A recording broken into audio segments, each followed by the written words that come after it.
मित्रांनो, माझं नाव वंशिका असून मी माझ्या वडिलांसोबत मुंबईतील उच्चभ्रू सोसायटीमध्ये राहते.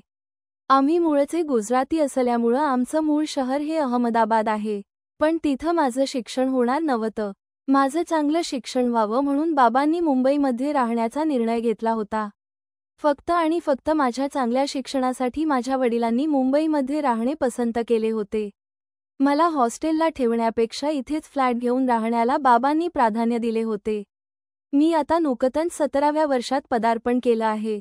माझ्या आईचे काही वर्षपूर्वीच निधन झाले आहे, त्यामुळे आता मी आणि माझे वडील असे आम्ही दोघेच आहोत. माझी शाळा सुद्धा खूप मॉडर्न आहे. आमच्या शाळेत सर्व श्रीमंत लोकांचीच मुले शिकतात. आमची शाळा 12वी पर्यंत आहे आणि मी नुकतीच 11वी पास होऊन आता 12वीला गेली आहे. माझे वडील एक बिझनेसमॅन असल्यामुळे ते सतत आपल्या कामात असतात.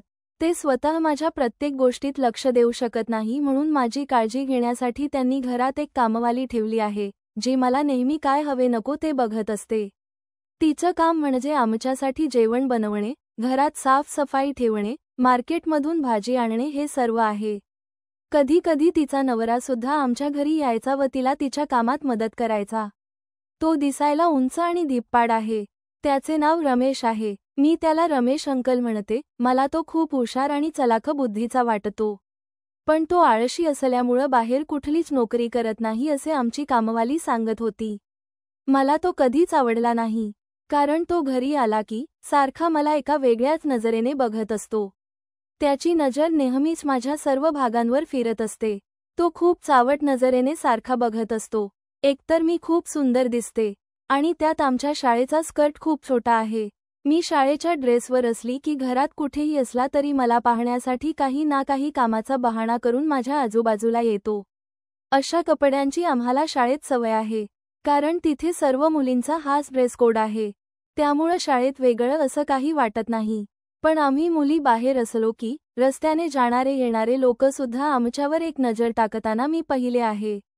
पण आता आम्हाला या सर्व गोष्टींची सवय झाली आहे. मला घरात वावरताना आधीपासूनच शॉर्ट जीन्स आणि टी-शर्ट घालायची सवय आहे. मी त्यात खूप कम्फर्टेबल असते, कारण घरात एकतर माझे वडील असतात किंवा आमची कामवाली. त्यामुळं मला त्यांच्यासमोर अशा कपड्यात वावरताना काहीच वाटत नाही. पण जेव्हा रमेश अंकल आमच्या घरी येतात तेव्हा ते सारखे माझ्या गोऱ्या शरीराकडे पाहत असतात.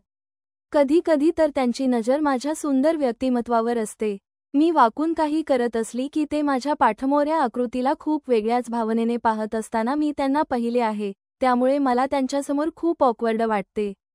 त्यांचं असं पाहणं मला आवडत नाही. खूप वेळा वाटलं की बाबांना जाऊन सर्व सांगावं, पण बाबा त्यांच्या कामात इतके मग्न नसतात की डायनिंग टेबलवर सुद्धा ते एकतर फोनवर बोलत असतात किंवा त्याचे काम सुरू असते. मी काही वेळा रमेश अंकलबद्दल त्यांना सांगण्याचा प्रयत्न केला, पण तो अगदी निष्फळ ठरला होता. एकदा मला तशी संधी मिळाली आणि मी तो विषय काढणार तेवढ्यात आमची कामवाली तिथे आली. मग बाबा तिच्यासोबत बोलायला लागले. मी तिच्यासमोर रमेश अंकलबद्दल सांगितले असते तर बाबांनी पटकन तिला कामावरून काढले असते. मग माझा सर्व ताण बाबांवरच आला असता, म्हणून मग मीही ते सर्व सांगण्याचे टाळले. बाबा ऑफिसमध्ये असताना माझा फोन सुद्धा घेत नसे. इतके ते कामात व्यस्त असायचे. त्यांना वाटायचं की दिवसभर कामवाली माझ्यासोबत आहेच, मग त्यामुळे त्यांना माझं इतकं टेन्शन नसायचं. पण त्या दिवशीची घटना आहे जी माझ्यासोबत घडली.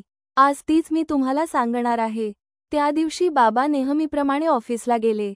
कामवाली तिचे नेहमीचे सर्व काम करत होती. अचानक त्यांचा फोन वाजला. तो बाबांचा फोन होता. बाबा तिला सांगत होते की त्यांना एका अर्जंट कामानिमित्त ऑफिसमधूनच दिल्लीला जायचं आहे. त्यामुळं कदाचित ते आज घरी येणार नाही. पुढे ते तिला सांगत होते की त्यामुळेच आज तुम्ही वांशिकसोबत घरीच थांबा. माझ्या बाबांचं बोलणं ऐकून ती त्यांना हो म्हणाली. पण ती पुढे म्हणाली की एकदा तिला तिच्या नवऱ्याला सांगावं सांगेल.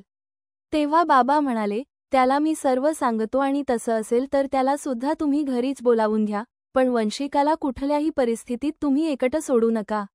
मी शाळेला जाण्याची तयारी करत होते. कामवाली माझ्याकडे येत मला फोन देत म्हणाली, तुमच्या बाबांचा फोन आहे, तुम्ही एकदा बोलून घ्या.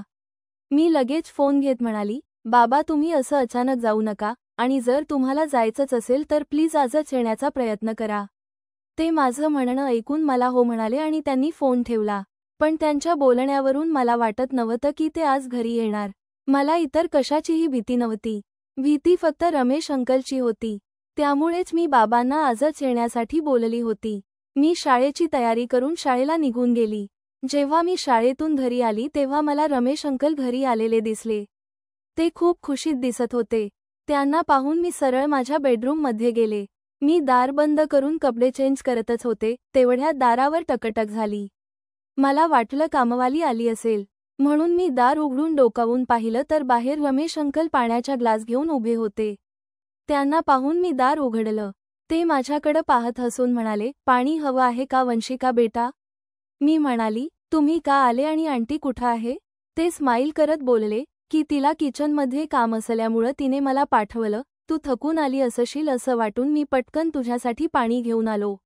मी ग्लास हातात घेतला आणि त्यांना थँक यू म्हणत जाण्यास सांगितलं. जाताना मी त्यांच्याकडे पाहिलं तर ते माझ्या गोऱ्या पायांकडे पाहत होते. मी मागे होत दार बंद केलं.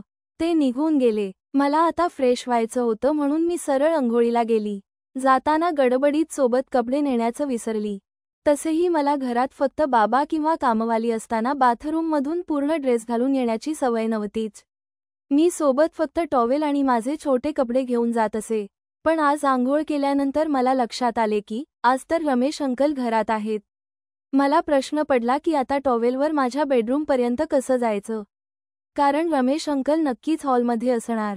आधीच मला पाहण्याची एकही संधी ते सोडत नव्हते आणि आज तर मी अशा अवस्थेत होते. बेडरूमपर्यंत मला हॉलमधूनच जावं लागणार होतं. काय करावं काही सुचत नव्हतं.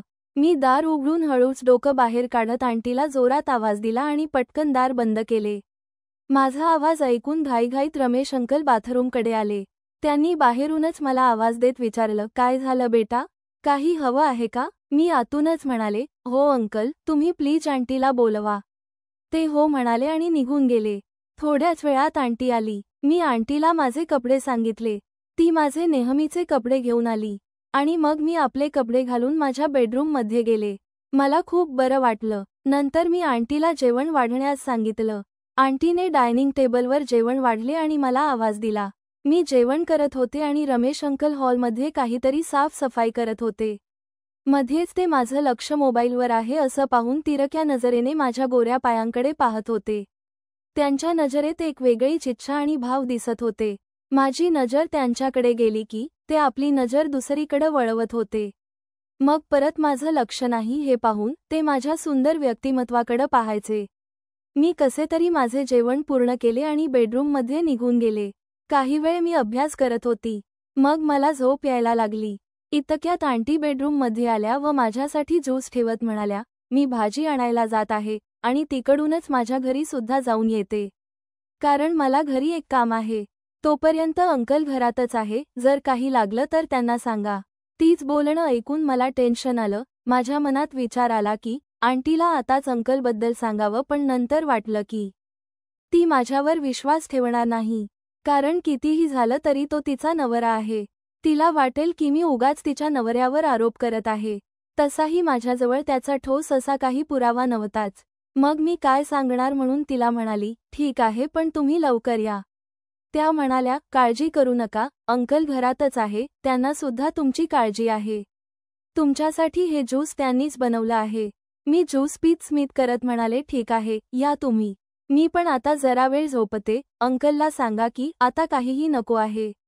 आणि ती हो म्हणत बेडरूमचे दार ढकलून निघून गेली. काही वेळ गेला आणि मला खूप झोप यायला लागली. डोकं जड वाटायला लागलं. मी तशीच बेडवर पडली. मला कळलेच नाही की मला कधी झोप लागली. जेव्हा मला जाग आली तेव्हा मी डोळे उघडण्याचा प्रयत्न करत होते, पण ते माझे डोळे खूप जड वाटत होते. माझे हात पाय सुद्धा खूप भारी असल्यासारखे वाटत होते. ते अगदी ढिले पडले होते. मला झोपेच्या नशेत असल्यासारखं वाटत होत. माझे डोळे अर्धवटच उघडत होते. मला पुसटसे दिसत होते. माझा मेंदू काम करत नव्हता. मला माझ्या समोर रमेश अंकलची अस्पष्ट आकृती दिसत होती. मला वाटलं मी स्वप्नातच आहे. पण ते माझ्या जवळ येऊन बसले आणि माझ्या गालावर स्पर्श करत माझ्याकडे पाहत म्हणाले, वंशिका तू खूपच सुंदर दिसतेस ग. तुला कितीही पाहत राहिलं तरी मन भरणार नाही इतकी तू आकर्षक दिसतेस. तुझ्यासारखी सुंदर व्यक्तिमत्व असलेली कोवळी मुलगी मला माझ्या संपूर्ण आयुष्यात कधीच अशी पाहायला मिळाली नसती.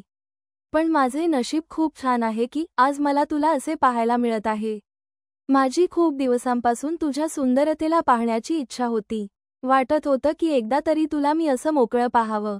मोकळ्या मनाने तुझ्या सुंदरतेचा अनुभव घ्यावा. तुझं सुंदर रूप डोळ्यात साठवावं. त्याचा आनंद घ्यावा. तुला प्रत्येक ठिकाणी प्रेम करावं. आणि तो नाजूक प्रेमाचा स्पर्श मनात आणि तनात साठवावा. अंकल खूप भारी बोलत होते. त्यांच्या डोळ्यात वेगळेच भाव दिसत होते. त्यांच्याकडे बघून वाटत नव्हतं की 45 वर्षाचा माणूस माझं असं सुंदर वर्णन करेल.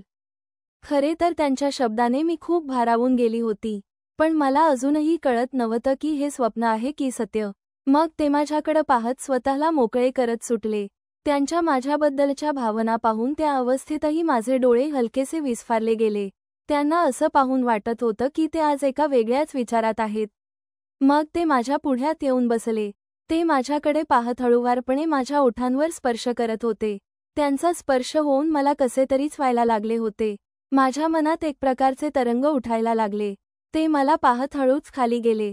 त्यांच्या स्पर्शाने मी हळूहळू शहारत होती. ते स्वतःसारखेच मलाही मोकळे करत होते. मग ते परत उभे राहिले. रमेश अंकल माझे ते सुंदर व्यक्तिमत्व आणि ते रूप डोळ्यात साठवत होते. ते एकटक उभे राहून माझ्याकडे पाहत होते. त्यांच्या भावना खूप उफाळून आलेल्या दिसत होत्या. त्यांच्या डोळ्यात त्या मोकळ्या करण्याचे भाव दिसत होते. त्यांच्या नजरेतला भाव बघून मला हलकीशी भीतीही वाटत होती. मी पहिल्यांदा एका माणसाचं असं रूप पाहत होती. त्यांनी जवळ येऊन माझ्या व्यक्तिमत्वाला स्पर्श केला. मला त्या अवस्थेतही अंगातून एक वीज गेल्यासारखी झाली. ते माझ्या प्रत्येक भागावर चुंबनाचा वर्षाव करत होते. त्यांच्या हरकतीमुळे माझं अंग प्रभावित झालं होतं. मनात एक प्रकारचा आनंद निर्माण होत होता. यापूर्वी मी असे सुंदर क्षण कधीच अनुभवले नव्हते. त्या क्षणांनी नकळत मला खूप आनंदित केले होते. त्यांनी सर्वीकडे किस करण्यास सुरुवात केली होती. मी नकळत का होईना ते सुंदर क्षण अनुभवत होती. ते क्षण अनुभवून मी खूप प्रभावित झाली होती. जणू काही रमेश अंकल माझ्या जीवनात एक वेगळ्याच प्रकारचा आनंद द्यायला आले होते. ते नाजूक भागावर किस करायला लागले तसा माझ्या अंगात एक विजेचा झटका आल्यासारखा झाला. शरीरामध्ये एक कंपन सुरू झालं. मी थरथरायला लागले आणि माझे श्वास वाढत गेले. मला एक वेगळ्याच प्रकारचा आनंद होत गेला. आनंदाने माझ्या डोळ्यावर एक झापड येत गेली. आनंदाने माझे डोळे आपोआप मिटत गेले. मग मला डोळ्यांच्या अर्धवट उघडलेल्या कडेतून रमेश अंकल माझ्याकडे पाहत हतबल होताना दिसत होते. त्यांचा श्वास चढला होता आणि मी त्यांच्याकडे पाहत काही वेळातच संपूर्ण डोळे मिटले. मला एक अप्रतिम आनंदाची अनुभूती आली होती. जेव्हा मला संपूर्ण जाग आली तेव्हा संध्याकाळ झाली होती. मी बराच वेळ झोपले असं वाटत होतं. मी ज्या अवस्थेत झोपी गेले त्याच अवस्थेत मी जागे झाले. दारही जसच्या तसंच अर्धवट लोटलेलं दिसत होतं. मला कळत नव्हतं की काही वेळापूर्वी मी जे क्षण अनुभवले आणि जे काही पाहिलं ते खरंच माझं स्वप्न होतं की असं काही खरंच घडलं होतं. माझ्या मनात विचारांचं काहूर माजलं होतं. पण जे काही घडलं ते खूप सुंदर वाटत होतं. मी झटपट हॉलमध्ये आले तेव्हा रमेश अंकल हॉलमध्ये त्यांचं काम करत होते आणि कामवाली आंटी किचनमध्ये होती. मी रमेश अंकलकडे पाहिलं तर त्यांनी माझ्याकडे पाहत एक छान स्माईल दिली आणि परत ते आपल्या कामाला लागले. मी गोंधळलेल्या स्थितीत काही वेळ विचार करत तिथेच थांबली. रमेश अंकल आपल्या कामात मग्न होते. मला त्यांच्याकडे पाहून वाटत होतं की हा माणूस दिसतो तसा नसून खूप चलाख आहे. ज्याने मला समजू न देता सुंदर काहीतरी केलं आहे. नाहीतर मी तरी बावळट आहे की त्यांच्याबद्दल उगाच मनात काहीतरी विचार घेऊन बसले आहे. ज्यामुळे मला असं वेगळंच स्वप्न दिसलं आहे. मी विचार करत फ्रेश होण्यासाठी बाथरूमकडे वळले आणि हलकेच पाठी वळून पाहिलं तर मला रमेश अंकल माझ्या पाठमोऱ्या आकृतीकडे स्मित करत पाहत असताना दिसले. मित्रांनो, व्हिडिओ आवडला असेल तर व्हिडिओला लाईक करून कृपया आमच्या चॅनेलला सबस्क्राईब करावे. व्हिडिओ बघितल्याबद्दल तुमचे मनापासून आभार. भेटूया पुढच्या कथेत. तोपर्यंत नमस्कार.